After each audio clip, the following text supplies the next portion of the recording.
نحمده ونستعينه ونستغفره ونعوذ بالله من شرور أنفسنا وسيئات أعمالنا من يهده الله فلا مضل له ومن يضلل فلا هادي له وأشهد أن لا إله إلا الله وحده لا شريك له وأشهد أن محمدا عبده ورسوله يا أيها الذين آمنوا اتقوا الله حق تقاته ولا تموتن إلا وأنتم مسلمون يا أيها الناس اتقوا ربكم الذي خلقكم من نفس واحدة وخلق منها زوجها وبث منهما رجالا كثيرا ونساء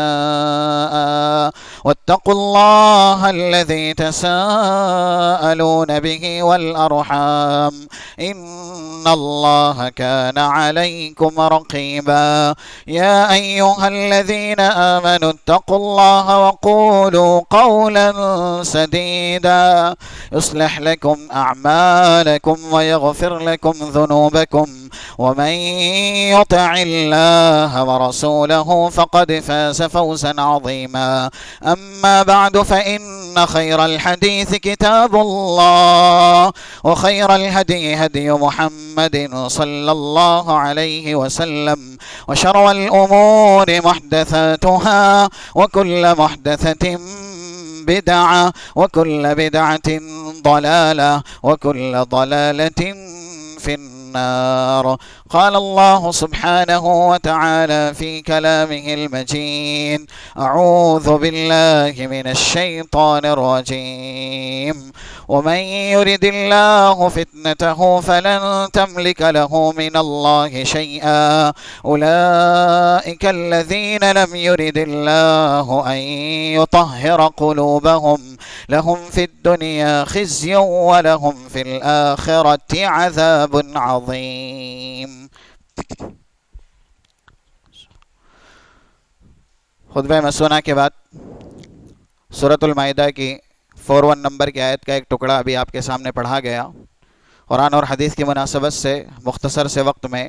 جس موضوع پر گفتگو کرنی ہے، حالات کے بالکل مناسب فتنوں کا بیان، اس کی سنگینی اور اس سے بچنے کے اسباب۔ ہم اور آپ قرآن اور حدیث پڑھنے اور سمجھنے والے ہیں، اس لیے ہر ایک کے نزدیک یہ بات بالکل اظہر من الشمس ہے کہ انسان اس دنیا میں آیا ہے تو یہ دنیا جہاں اپنے اندر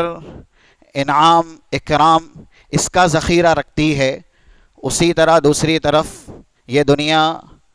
شر فتن کی آماجگاہ بھی ہے۔ دوسرے لفظوں میں اگر اسے کہیں تو یہ دنیا دارالفتن بھی ہے۔ یہاں فتنوں کی کثرت اور وفرت بہت زیادہ ہے، انسان گننا چاہے تو گن بھی نہیں سکتا۔ اور رب العالمین کے فرامین کے مطابق کلام مجید میں کئی ایک جگہ پر اس کی وضاحت ہے،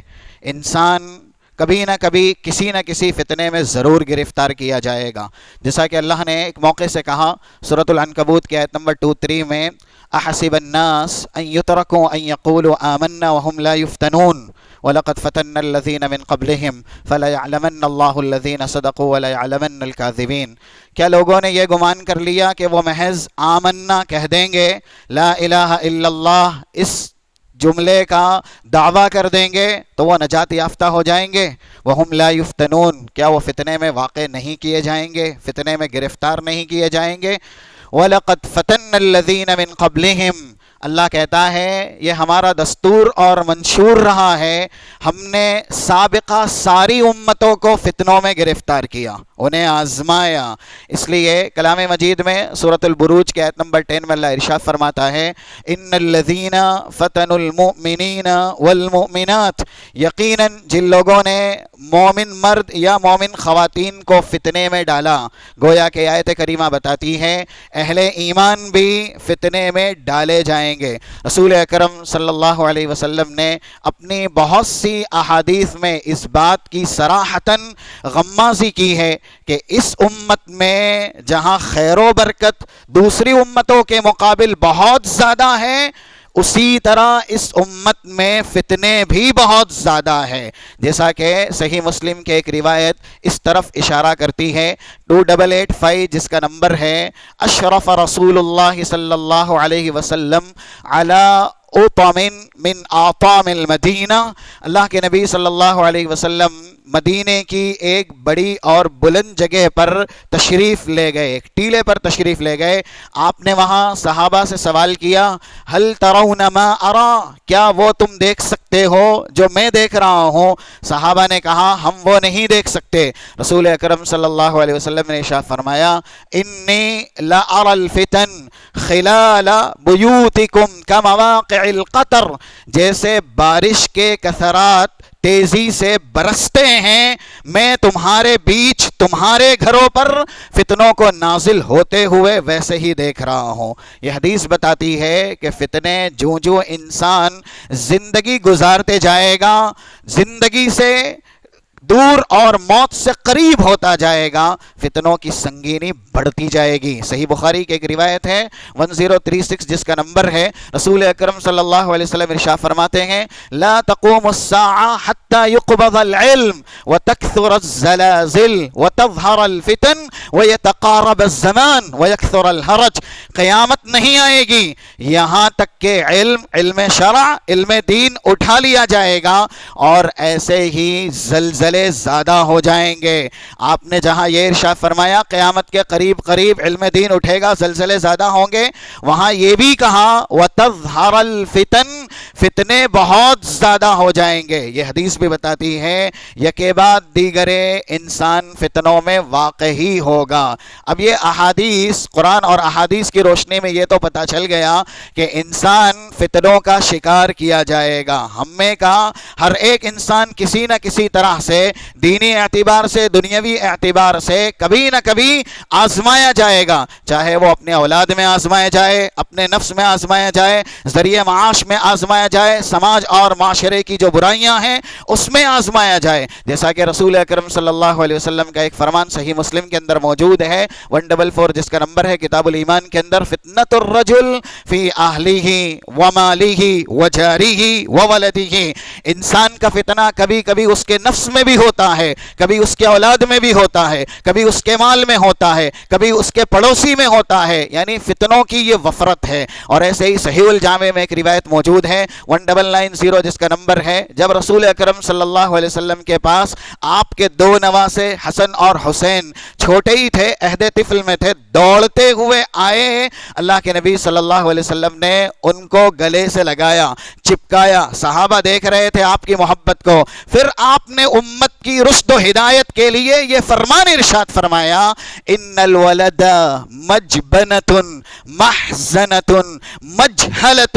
یہ اولاد جہاں اللہ کی طرف سے بہت بڑی نعمت ہے، یہ اولاد کبھی کبھی سبب بنتی ہے بزدلی کا، یہ اولاد کبھی کبھی سبب بنتی ہے رنجیدگی اور کبیدہ خاطر ہونے کا، یہ اولاد کبھی کبھی سبب بنتی ہے جہل اور نادانی کا، یعنی انسان اولاد کی محبت میں کبھی اللہ اور اس کے رسول کے فرمان کو ٹھکرا بھی دیتا ہے، اللہ اور اس کے رسول کا حکم ہے کہ وہ آگے بڑھے یا ایسے ہی طاقت کا اگر اس کے پاس طاقت ہے مظاہرہ کرے، لیکن اولاد کی محبت اسے بزدلی پر آمادہ کرتی ہے۔ تو رسول اکرم صلی اللہ علیہ وسلم کا یہ فرمان قرآن کریم کی اس فرمان کی شرح ہے جو اللہ نے دو جگہ پر ارشاد فرمایا، سورہ انفال کی آیت نمبر 28 اور ایسے ہی سورہ تغابن کی آیت نمبر 15، انما اموالکم و اولادکم فتنہ، اے اہل ایمان یا ایسے ہی اے انسان یہ بات اچھی طرح جان لے، تیرا مال اور تیری اولاد تیرے لیے باعث فتنہ ہے، یہ بین الجنت والنار ہے، اگر صحیح اس کا استعمال کیا گیا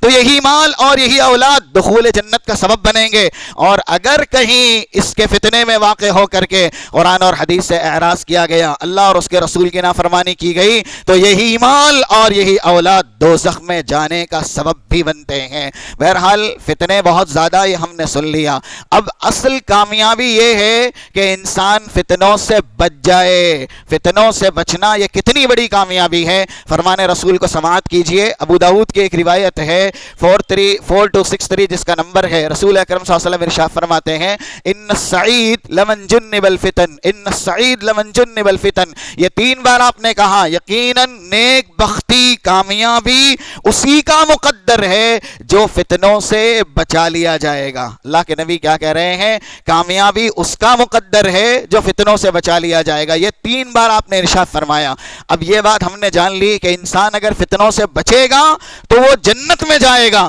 لیکن اگر فتنے میں واقع ہوا تو دوسری طرف کلام مجید یہ بھی بتاتے ہیں کہ جو اللہ کا عذاب ہے دوزخ والا، اس کو اللہ نے کلام مجید میں لفظ فتنہ سے تعبیر کیا ہے، یعنی زیادہ تر یہی فتنہ عذاب الہی کا سبب بناتا ہے۔ اسی لیے قرآن کریم میں ایک جگہ سورہ انفال کی آیت نمبر 25 میں اللہ کہتا ہے وَاتَّقُوا فِتْنَةً لَا تُصِيبَنَّ الَّذِينَ ظَلَمُوا مِنْكُمْ خَاصَّةً، اللہ کے اس عذاب سے بچ جانا جو تم میں خاص کر کے ظالم کو نہیں پکڑے گا۔ اگر لوگوں نے خاموشی سے ظلم کا تماشا دیکھا ہے تماشائی بن کر کے، تو جہاں ظالم عذاب الہی کے شکار ہوں گے وہیں پر جو دیکھنے والے ہیں اگرچہ انہوں نے ظلم نہیں کیا ہے وہ بھی عذاب الہی کے شکار بنیں گے۔ اس آیت کریمہ میں لفظ فتنہ اللہ کے عذاب کے معنی میں استعمال ہوا ہے، یعنی سبب کی جگہ مسبب بولا گیا ہے کہ یہی فتنہ زیادہ تر عذاب الہی کا سبب بنتا ہے۔ اگر انسان فتنے سے نہیں بچا تو ایک اور جگہ کلام مجید میں اللہ ارشاد فرماتا ہے سورہ زاریات کی آیت نمبر 13 اور 14 میں یوم ہم علی النار یفتنون ذوقوا فتنتکم ھذا الذی کنتم بہ تستعجلون، جو لوگ دوزخ میں جلائے جائیں گے اللہ نے ان کے جلائے جانے کا لفظ فتنہ سے استعمال کیا ہے کہ یہ لوگ اپنے فتنوں میں واقع ہونے اور نہ بچنے کی وجہ سے آج دوزخ کی آگ کا ایندھن بنے ہوئے ہیں، اور اللہ ان سے کہہ رہا ہے ان کا مذاق اڑاتے ہوئے دوزخیوں سے ذوقوا فتنتکم، اپنے فتنوں کا مزہ چکھ لو، دنیا میں تم نے اپنے آپ کو فتنوں سے نہیں بچایا اس لیے آج اپنے فتنے کا عذاب چکھو، اپنے فتنے کا عذاب برداشت کرو، اور جس کی جلد بازی دنیا میں تم کیا کرتے تھے، نبیوں اور رسولوں سے دعویٰ کرتے تھے لے کے آؤ جس کا تم وعدہ کرتے ہو، آج یہی ہے وہ عذاب جس کا رسولوں نے تم سے وعدہ کیا تھا، اگر خلاف ورزی اللہ کی کرو گے تو اسی عذاب میں گرفتار ہوگے۔ اور دوسری طرف کلام مجید یہ بھی بتاتا ہے مشرکین ہو، منافقین ہو، مجرمین ہو، یہ لوگ دوزخ میں گئے ہیں وہاں پر بھی لفظ فتنہ ہی استعمال ہوا ہے۔ منافقین کے بارے میں رب العالمین نے کہا جو کہ اعتقادی منافق ہیں دوزخ کے سب سے نچلے طبقے میں جلائے جائیں گے۔ 147 نمبر کی جو آیت سورہ نساء کی ہے ان المنافقین فی الدرک الاسفل من النار، منافقین جہاں سے دوزخ کی آگ شروع ہوگی وہاں جلائے جائیں گے۔ یہ کیوں جلائے جائیں گے؟ ان کے جلائے جانے کی وجہ ایک اور جگہ سورہ توبہ کے اخیر میں 126 نمبر کی آیت میں اللہ ارشاد فرماتا ہے اولا يرون انہم یفتنون فی کل عام مرۃ او مرتین ثم لا یتوبون، یہ منافقین سال میں کبھی ایک بار یا کبھی 2 بار کسی بڑے فتنے میں ضرور گرفتار کیے جاتے لیکن توبہ نہیں کرتے۔ کلام مجید میں اللہ نے جو سب سے بڑی برائی ہے اس کو بھی فتنہ کہا ہے، کتنی جگہوں پر ہے؟ سورہ بقرہ میں آیت نمبر 191 میں اللہ کہہ رہا ہے وَالْفِتْنَةُ أَشَدُّ مِنَ الْقَتْلِ، یہ شرک، یہ کفر، یہ قتل سے بھی زیادہ سنگین ہے۔ سورہ انفال کے آیت نمبر 39 میں اللہ ارشاد فرماتا ہے وَقَاتِلُوهُمْ حَتَّى لَا تَكُونَ فِتْنَةٌ، جنگ کرو، جدال کرو، یا پھر ایسے ہی اللہ کے کلمے کی سربلندی کے لیے اعلان جنگ کرو یہاں تک کہ فتنہ واقع نہ ہو۔ یہ فتنے سے مراد کفر ہے، یہ فتنے سے مراد شرک ہے۔ کفر اور شرک کا جب تک خاتمہ نہ ہو جائے تب تک کہا گیا ہے کہ اللہ کی راہ میں جہاد کرو. سب سے بڑی جو برائی ہے اس کو لفظ فتنہ کہا گیا کلام مجید میں, اور اس برائی کے جو کرنے والے ہیں ان کے بھی دوزخ میں جانے کا سبب اللہ نے فتنے کے لفظ سے بیان کیا ہے, جیسا کہ ایک آیت منافقین کے بارے میں پڑھی گئی, اور دوسری جگہ سورہ حدید کی آیت نمبر 13 اور 14 میں کہا گیا جن لوگوں کو نور دیا جائے گا اور اس سے چھین لیا جائے گا, نور دیا گیا پھر نور بجھ گیا اور ان کا نور ان کو جنت تک لے کے نہیں جائے گا. کیا وجہ ہے کہ ان کا نور ان کو جنت تک لے کے نہیں جا رہا ہے؟ وَلَكِنَّكُمْ فَتَنْتُمْ أَنفُسَكُمْ وَتَرَبَّصْتُمْ وَارْتَبْتُمْ وَغَرَّتْكُمُ الْأَمَانِيُّ حَتَّى جَاءَ أَمْرُ اللَّهِ وَغَرَّكُمْ بِاللَّهِ الْغَرُورُ. تم نے اپنے آپ کو فتنوں میں ڈالے رکھا, فتنوں سے نکالا نہیں, توبہ نہیں کی, جس کی وجہ سے آج تم جنت تک نہیں پہنچ سکتے. اب یہ بات ہم نے سمجھ لی, جو فتنوں سے بچتا وہی کامیاب ہے, جو نہیں بچے گا اس کو دوزخ میں جانا ہی جانا ہے. سوال یہ ہے کہ انسان فتنوں سے بچے کیسے؟ ہماری شریعت ہر طرح کی گفتگو کرتی ہے. جب فتنوں کی اتنی سنگینی شریعت میں بیان کی گئی ہے, وہاں اس سے بچنے کے علاج, ذرائع, وسائل بھی بیان ہوئے ہیں. فرمان رسول صحیح مسلم کے اندر کتاب الایمان 118 نمبر کی حدیث ہے. اللہ کے نبی صلی اللہ علیہ وسلم ارشاد فرماتے ہیں بادروا بالاعمال فتنہ کقطع اللیل المظلم. اس سے پہلے کہ وہ فتنے آئیں جس میں انسان صبح اگر ایمان کی حالت میں کرتا ہے, شام ہوتے ہوتے ایمان کا سودا کر لے گا, کافر بن جائے گا, اور اگر شام کی حالت اس کی ایمان کی ہے, صبح ہوتے ہوتے وہ ایمان کے دائرے سے نکل جائے گا. ایسے فتنے آئیں, اے انسانوں غور سے سنو, اللہ کے نبی کہہ رہے ہیں بادروا بالاعمال فتنہ, جو بھی نیکی ہو سکتی ہے نیکی کی طرف دوڑو, نیکیاں کرو, نیکیوں میں سبقت کرو. یعنی یہ پہلا علاج ہے فتنوں سے بچنے کا. انسان نیکیوں کا خوگر بنے, انسان نیکیوں کا حریص بنے. کلام مجید میں جو بھی اہل ایمان, چاہے وہ انبیاء کی جماعت سے ہو, رسولوں کی جماعت سے ہو, یا صحابہ کی یا صالحین کی جماعت سے ہو, ان کی یہ خوبی بیان کی گئی ہے. سورہ بقرہ کی آیت نمبر 148, اور ایسے ہی سورہ مائدہ کی آیت نمبر 48, اور ایسے ہی سورۃ المومنون کی آیت نمبر 60. اللہ کہتا ہے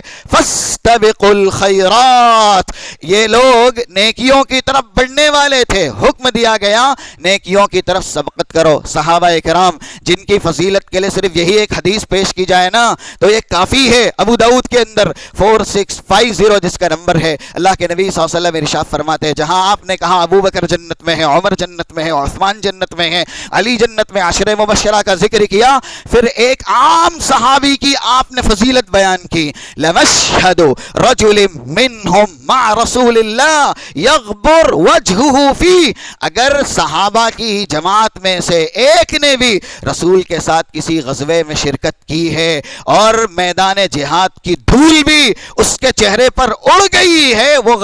غبار آلود ہوا ہے, تو اس کا مقام اتنا زیادہ ہے. خیر من عمل احدکم ولو عمر عمر نوح, تم لوگوں میں سے یعنی امت محمدیہ میں سے جو صحابی نہیں ہیں, حضرت عمر کی عمر حضرت نوح کی عمر پالے اور پوری عمر نوح نیکی میں گزار دے, پھر اس کو کتنا اجر ملے گا؟ ایک انسان کو, یعنی ہم میں کسی کو حضرت نوح جتنی عمر دی جائے, ان کی جو نبوت اور رسالت کی عمر ہے وہ 950 سال ہے. حقیقی عمر کتنی ہے وہ اللہ ہی جانتا ہے. 950 سال یہ ان کی نبوت اور رسالت کی عمر ہے. رسول اللہ ایک ادنا سے صحابی کا مقام بیان کرتے ہیں کہ اگر جو صحابی نہیں ہے حضرت نوح کی عمر 950 سال کم سے کم اتنی پالے اور نیکیوں میں ہی گزار دے, تو بھی وہ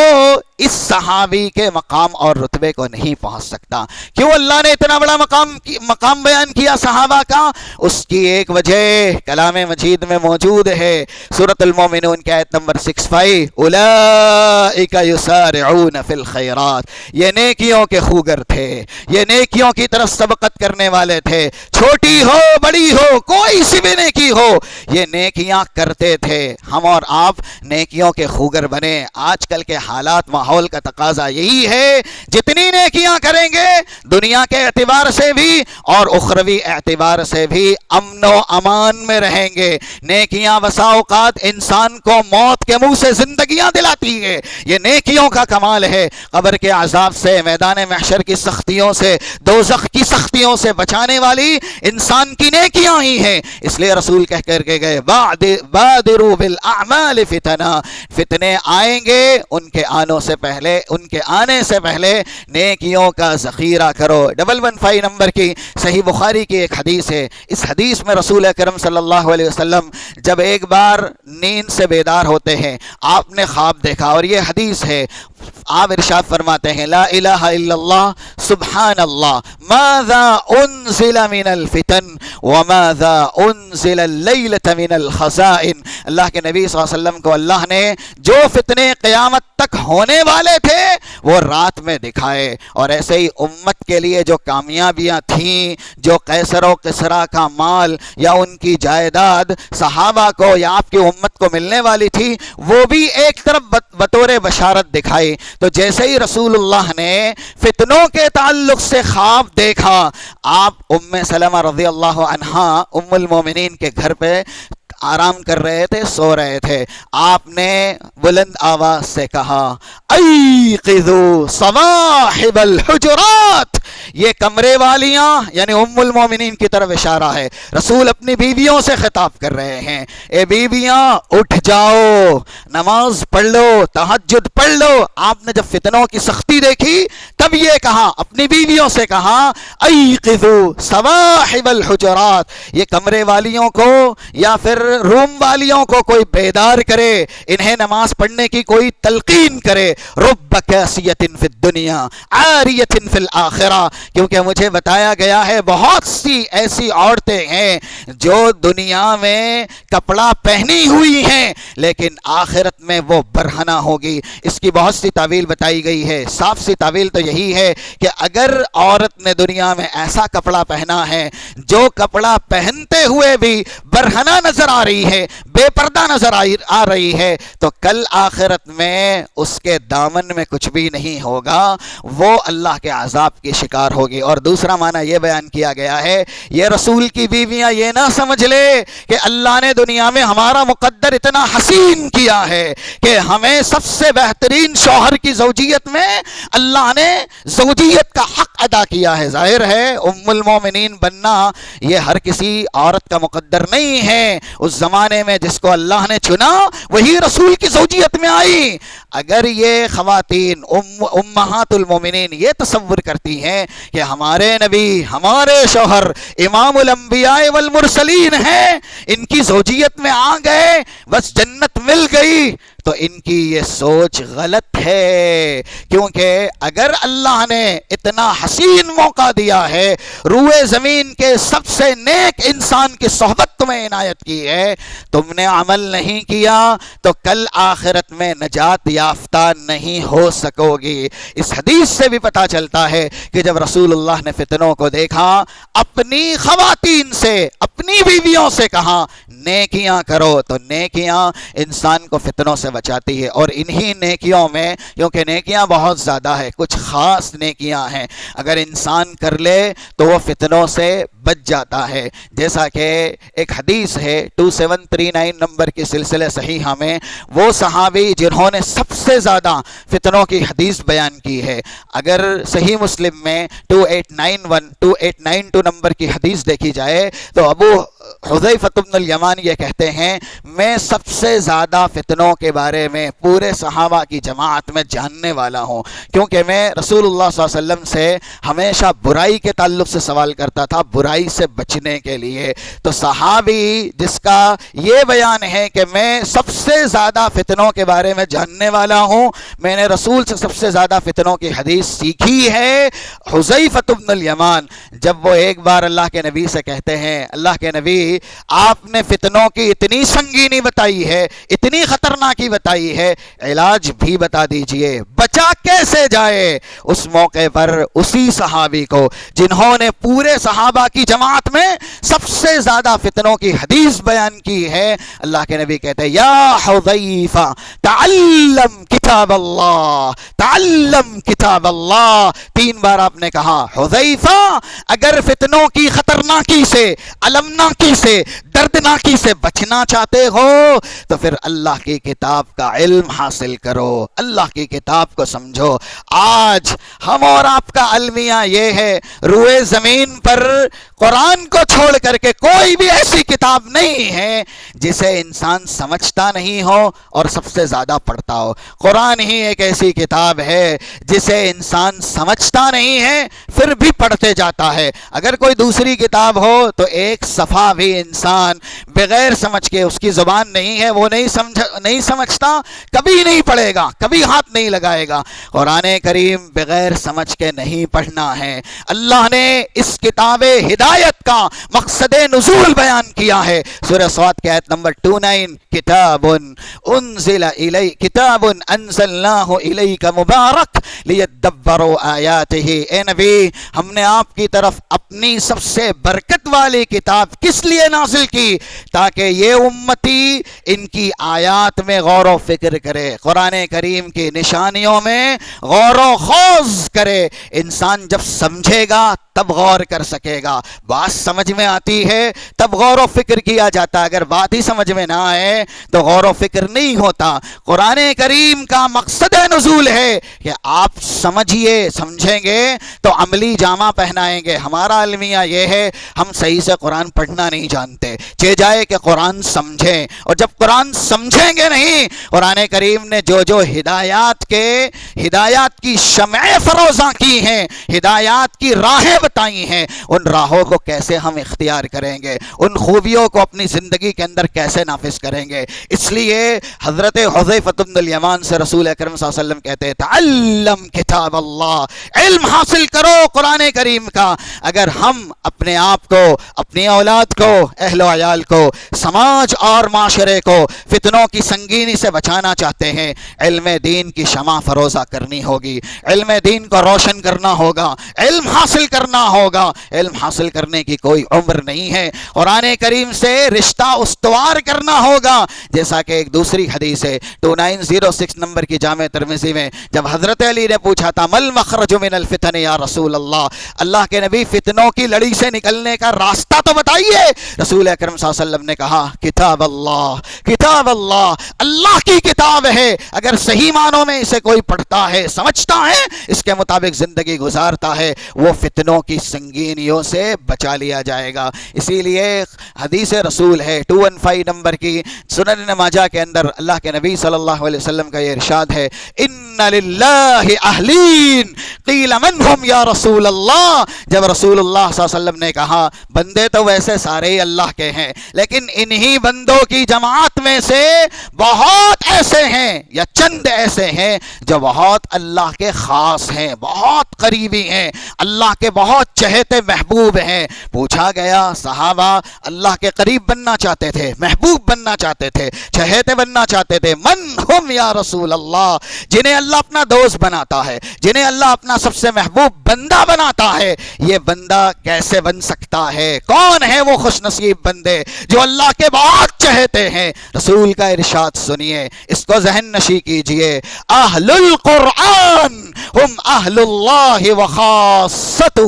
جو قرآن پڑھتے ہیں، سمجھتے ہیں، قرآن کے مطابق زندگی گزارتے ہیں، وہی اللہ کے اہل ہیں، وہی اللہ کے خاص ترین بندے ہیں، اللہ کے محبوب ترین بندے ہیں. اس لیے ہم اور آپ قرآن پڑھے. قرآن کریم کی جب ایک آیت ابلیس کے سارے فتنوں سے انسان کو بچا سکتی ہے، جیسا کہ روایت 5010 نمبر کی صحیح بخاری کے اندر ہے من قرأ آیت الکرسی فی کل لیلہ یا عند فراشہ، اگر انسان سوتے وقت صرف آیت الکرسی پڑھتا ہے تو پوری رات جب تک وہ نیند کی آگوش میں ہوتا ہے لن یزال معک من اللہ حافظ، ایک فرشتہ تعینات کیا جاتا ہے. کوئی شیطان اس سے کھیل نہیں سکتا، کوئی شیطان اس کا بال بیکا نہیں کر سکتا. جب ایک آیت قرآن کریم کی ابلیس کے بارے میں اللہ نے کیا کہا، یہی فتنے کی سنگینی ہے. سورۃ الاعراف کی آیت نمبر 27 یا بنی آدم لا یفتننکم الشیطان الشیطان کما اخرج ابویکم من الجنہ. اے بنی آدم اچھی طرح سمجھ لے, تیرے والدین کو آدم اور حوا کو جنت سے نکالنے کے لیے ابلیس نے فتنے کا استعمال کیا ہے. تجھے بھی یہ ابلیس ضرور فتنے میں ڈالے گا. ابلیس کی ساری برائیاں, سارے ہٹ کنڈے اور جو برائیوں پر آمادہ کرنے والے وسائل ہیں, اللہ نے ایک لفظ میں بیان کیا, وہ ہے فتنہ. یہ ابلیس فتنے میں ڈالتا ہے. تمہارے والدین کو بھی جنت میں فتنے میں ڈالا ہے. قرآن کریم کی ایک آیت اس کی اتنی برکت ہے کہ شیطان کے سارے ہٹ کنڈوں سے انسان کو محفوظ بنا سکتی ہے. تو پورا قرآن اگر انسان پڑھتا ہے,